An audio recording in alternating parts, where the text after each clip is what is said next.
Unión explosiva por la paz. ¿Se está jugando con la Tercera Guerra Mundial?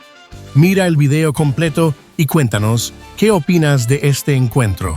Lo que se esperaba fuera una reunión diplomática de rutina entre el presidente de Estados Unidos, Donald Trump, y su homólogo ucraniano, Zelensky, terminó en un enfrentamiento cargado de tensión y gritos dentro del despacho oval.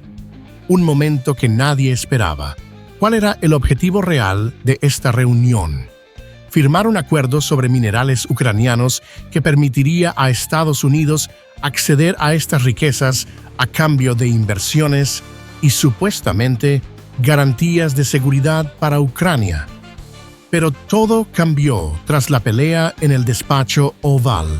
Hace apenas unos días, Trump había llamado dictador a Zelensky, aunque antes del encuentro suavizó su tono, diciendo que tenía mucho respeto por el líder ucraniano. Sin embargo, la tensión creció cuando Zelensky, en busca de apoyo, dejó claro que Rusia debía ser detenida.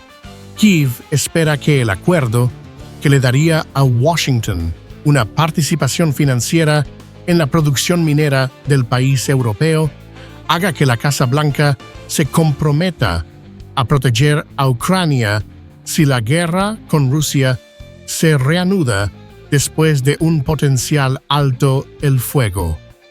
El presidente de Estados Unidos, Donald Trump, dijo este miércoles que su homólogo ucraniano, Volodymyr Zelensky, viajará el viernes a Washington para firmar el acuerdo. Trump aseguró que él y Zelensky van a firmar un acuerdo que será un acuerdo muy grande y sugirió que buscaba asegurar más apoyo militar de Estados Unidos. Pero Trump, con su característico estilo confrontacional, no dudó en cuestionar la gratitud de Zelensky y poner en duda el respaldo estadounidense. Veremos qué dicen los mandatarios. This thing over with. You see the hatred he's got for Putin. It's very tough for me to make a deal with that kind of hate. He's got tremendous hatred, and I understand that. But I can tell you, the other side isn't exactly in love with, him either.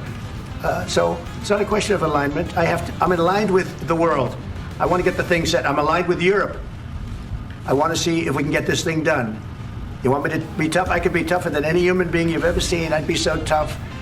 But you're never going to get a deal that way, so that's the way it goes. All right, one more question. Hey, I will respond to this. So look, for 4 years in the United States of America, we had a president who stood up at press conferences and talked tough about Vladimir Putin, and then Putin invaded Ukraine and destroyed a significant chunk of the country. The path to peace and the path to prosperity is maybe engaging in diplomacy. We tried the pathway of Joe Biden of thumping our chest and pretending that the president of the United States' words mattered more than the president of the United States' actions. What makes America a good country is America engaging in diplomacy. That's what President Trump is doing. Can I ask you?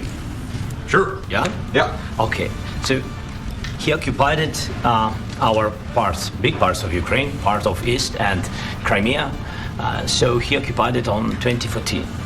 So during a lot of years, so I'm not speaking about just Biden, but those time was Obama, then President Trump, then President Biden, now President Trump, and God bless, now President Trump will stop him. But during 2014, nobody stopped him. He just occupied and took. He killed people. You know what the contact 2015. 2014. 2014 and 2014. Yeah. So I was not here. Yeah, but that's exactly right. Yes, but during 2014 till 2022, the situation the same. The people have been dying on the contact line. Nobody stopped him. You know that we had conversations with him, a lot of conversation, my bilateral conversation, and we signed with him. Me, like a new president in 2019, I signed with him the deal. I signed with him, Macron and Merkel. We signed ceasefire. All of them told me that he will never go. We signed him with gas contract. Yes, but after that, he broken this ceasefire. He killed our people and he didn't exchange prisoners. We signed the exchange of prisoners, but he didn't do it.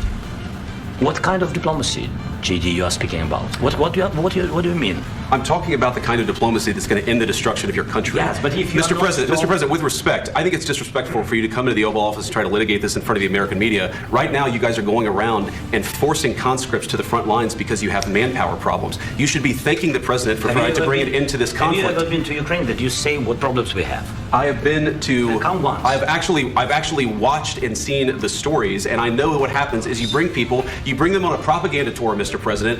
Do you disagree that you've had problems bringing people into your military? And do you think that it's respectful to come to the Oval Office of the United States of America and attack the administration that is trying to prevent the destruction of your country? A lot of questions. Let's start from the beginning. Sure. First of all, during the war, everybody has problems. Even you, but you have nice ocean, and don't feel now, but you will feel it in the future. God bless. You don't know that. God bless. You God bless. You will not have war. Don't tell us what we're going to feel.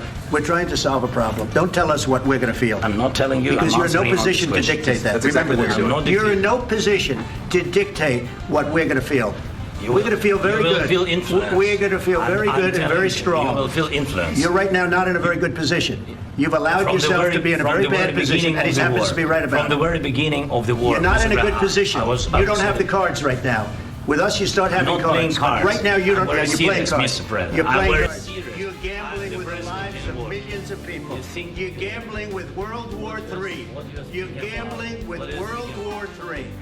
And what you're doing is very disrespectful to the country, this country, that's backed you far more than a lot of people said they should have. Have you said thank you once? This entire meeting? No, in this entire meeting, have you said thank you?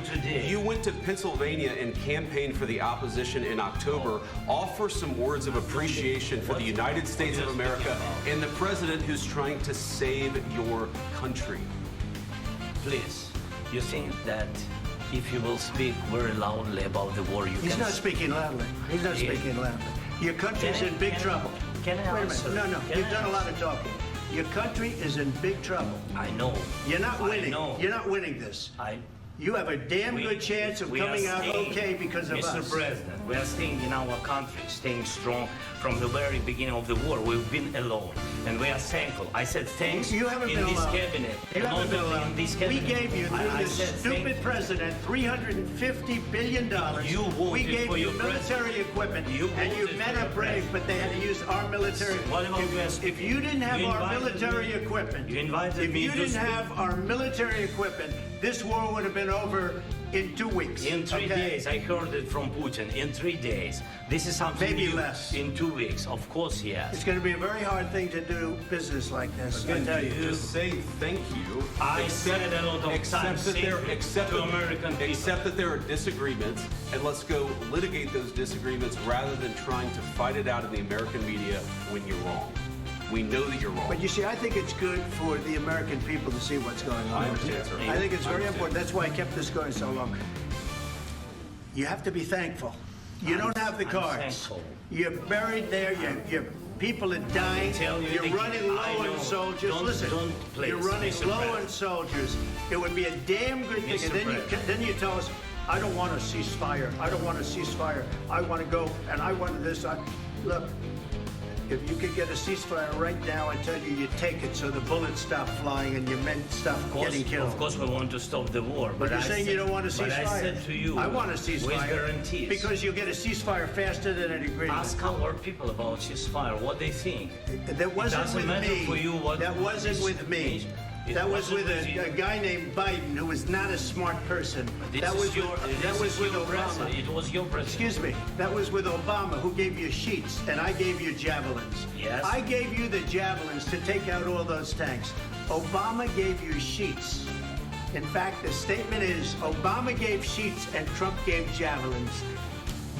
You got to be more thankful, because let me tell you, you don't have the cards. With us, you have the cards. But without us, you don't have any cards. Poco antes de la disputa, Trump había anunciado que se firmaría un acuerdo sobre recursos naturales en una conferencia de prensa programada para ese mismo día. Sin embargo, tras la acalorada discusión, todo cambió. La Casa Blanca anunció la cancelación de la conferencia conjunta y la delegación ucraniana se retiró abruptamente. La gran pregunta es, se tambalea el apoyo de Estados Unidos. A Ucrania, estamos ante un giro en la diplomacia internacional que podría cambiar el rumbo de la guerra. Mientras las reacciones internacionales no se hacen esperar, muchos analistas advierten que esta confrontación podría marcar el inicio de un nuevo capítulo en la crisis entre Ucrania y Rusia. Por otro lado, el presidente de Estados Unidos, en la cuenta de las redes sociales, dijo lo siguiente: hoy tuvimos una reunión muy significativa en la Casa Blanca. Se aprendió mucho que nunca podría entenderse sin una conversación bajo tal fuego y presión. Es sorprendente lo que surge de la emoción. Y he determinado que el presidente Zelensky no está preparado para la paz si Estados Unidos está involucrado, porque siente que nuestra participación le da una gran ventaja en las negociaciones. No quiero ventajas, quiero paz. Le faltó el respeto a los Estados Unidos de América en su querida oficina oval. Podrá regresar cuando esté listo para la paz. Ahora queremos saber tu opinión. ¿Crees que Trump está cambiando su postura con respecto a Ucrania? ¿Su estrategia es acertada o peligrosa? Déjanos tu comentario y no olvides suscribirte para seguir informado sobre los acontecimientos más impactantes del mundo.